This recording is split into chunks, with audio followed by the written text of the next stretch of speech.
Hi friends, welcome back to my channel. Friends, ಇವತ್ತಿನ ವಿಡಿಯೋದಲ್ಲಿ ಖಗ್ರಾಸ್ ಚಂದ್ರಗ್ರಹಣದ ಬಗ್ಗೆ ಕೆಲವೊಂದಿಷ್ಟು ಮಾಹಿತಿನ ತಿಳಿಸ್ಕೊಡ್ತಾ ಇದ್ದೀನಿ.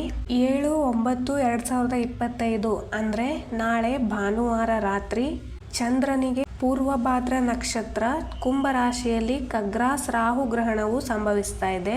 ಖಗ್ರಾಸ್ ಚಂದ್ರಗ್ರಹಣ ನಡೀತಾ ಇದೆ ಅಂದ್ರೆ ಗ್ರಹಣದ ಸ್ಪರ್ಶ ಸಮಯ, ಹಾಗೆ ಗ್ರಹಣದ ಮಧ್ಯಕಾಲ ಸಮಯ, ಹಾಗೆ ಗ್ರಹಣ ಮೋಕ್ಷ ಸಮಯನ ತಿಳ್ಕೊಂಡಿರ್ಬೇಕಲ್ವಾ.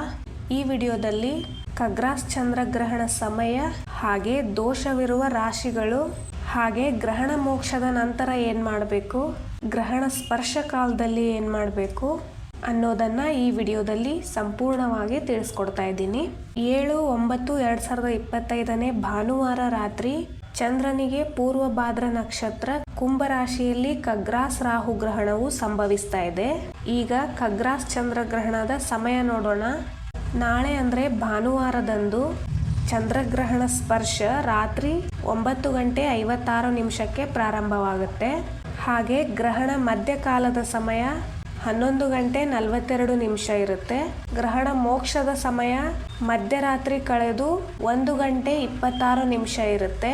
ಒಟ್ಟಾರೆಯಾಗಿ ಗ್ರಹಣದ ಸಮಯ ರಾತ್ರಿ 9:56 ಹಿಡಿದು ಮಧ್ಯರಾತ್ರಿ 1:26 ಗ್ರಹಣದ ಸಮಯ ಇರುತ್ತೆ.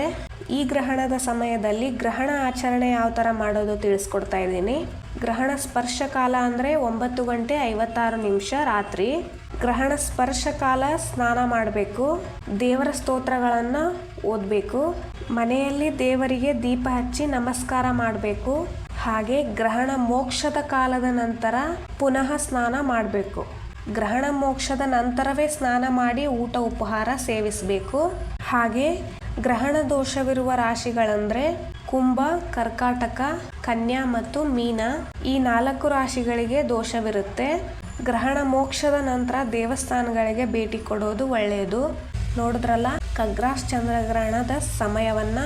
ಖಗ್ರಾಸ್ ಚಂದ್ರಗ್ರಹಣದ ಕೆಲವೊಂದಿಷ್ಟು ಸಿಂಪಲ್ ಆಗಿರೋ ಮಾಹಿತಿನ ತಿಳಿಸ್ಕೊಟ್ಟಿದ್ದೀನಿ. ಗ್ರಹಣ ಅಂದ್ರೆ ಎಲ್ರಿಗೂ ಭಯ ಇದ್ದೇ ಇರುತ್ತೆ. ನಾನು ತಿಳಿಸ್ಕೊಟ್ಟಿರೋ ಮಾಹಿತಿನ ಫಾಲೋ ಮಾಡಿದ್ರೆ ಆಯ್ತು. ಚಂದ್ರಗ್ರಹಣ ಅಂದ್ರೆ ರಾತ್ರಿನೇ ಇರೋದ್ರಿಂದ ರಾತ್ರಿ ಮಲ್ಕೊಂಡು ಏಳೋ ಅಷ್ಟರಲ್ಲಿ ಗ್ರಹಣ ಮುಗ್ದಿರುತ್ತೆ. ಬೆಳಗ್ಗೆ ಎದ್ದು ಮನೆನೆಲ್ಲ ಶುದ್ಧಿ ಮಾಡಿಕೊಂಡು ದೇವ್ರ ಪೂಜೆ ಮಾಡಿದ್ರೆ ಆಯ್ತು. ನಾನು ತಿಳಿಸ್ಕೊಟ್ಟಿರೋ ಹಾಗೆ ಸಿಂಪಲ್ ಆಗಿ ಗ್ರಹಣ ಆಚರಣೆ ಮಾಡಿದ್ರೆ ಸಾಕು. ಮಾಹಿತಿ ಇಷ್ಟ ಆಗಿದ್ರೆ ಪ್ಲೀಸ್ ವಿಡಿಯೋಗೆ ಲೈಕ್ ಮಾಡಿ. ನಾಳೆನೇ ಚಂದ್ರಗ್ರಹಣ ಇರೋದ್ರಿಂದ ನಾನು ತಿಳಿಸ್ಕೊಟ್ಟಿರೋ ಈ ಸಿಂಪಲ್ ಆಗಿರೋ ಮಾಹಿತಿನ ನಿಮ್ಮ ಫ್ಯಾಮಿಲಿ ಫ್ರೆಂಡ್ಸ್ಗೆ ಶೇರ್ ಮಾಡಿ. Thanks for watching. ಬಾಯ್.